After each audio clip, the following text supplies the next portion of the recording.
Welcome, class. This is your teacher, Mr. Boovy, coming to you from room 605B in Mount Lebanon High School. We're taking a look here today at lesson 1.1, Key Features of Functions. You should be in your Student Companion white packet on page 1 for topic 1. Here we go. We're looking at a diver going through some ocean search and rescue training.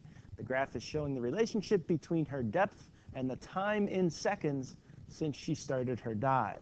Right up here would be her starting point. That's going to answer question A for us. Which point on the graph shows the starting location of the diver? That would be right here. At 0 seconds, it looks like she is 2 feet above water, so I'm assuming that she is up in the boat at that time.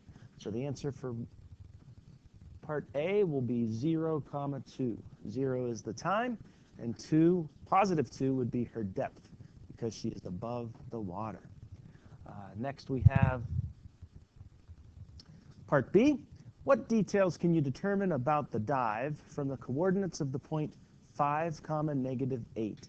So we're looking at this point right there, 5, -8. Let's think about what is special about the graph. She's on her way underwater, and then right here it turns a corner and she goes back up.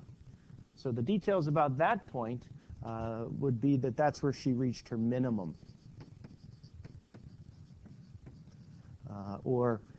the farthest underwater that she went would be 8 feet.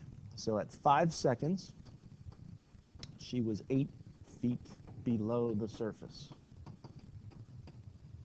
All right, and then she turned around and came back up. Part C, what is the average speed of the diver in the water? So for this, we want to think back to our Algebra 1 days, and we want to think about the slope of this graph. That would give us the average speed for her. So I suppose what we want to look at here is this line, how it's changing. Every 1 second, it goes down 2 feet. 1 second over, down 2 feet. 1 second over, down 2 feet. Over 1, down 2, over 1, down 2. For that, you have to be careful and take a look at the scale. So right here is a change of 1. Right here is a change of 2. So I would say that her average rate of change would be 2 feet per second. On her way underwater, it would be -2. On her way back up, it would be +2. So why don't we just call the average speed 2 feet per second,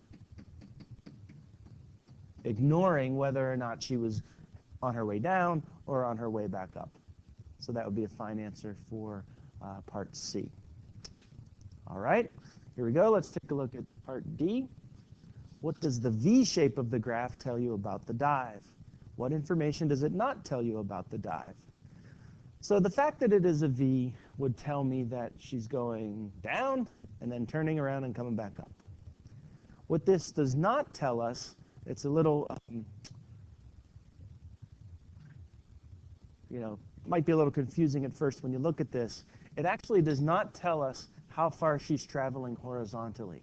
Keep in mind that this x-axis represents the time that she's been underwater, not her horizontal distance underwater.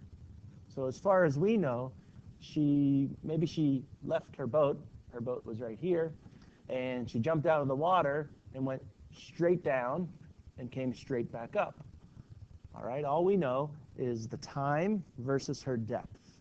This graph does not tell us how far she's moving horizontally.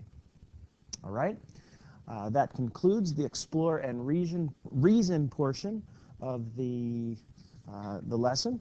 I'd like you to try to answer habits of mind at the bottom of page 1 on your own, and we'll go over that in class tomorrow.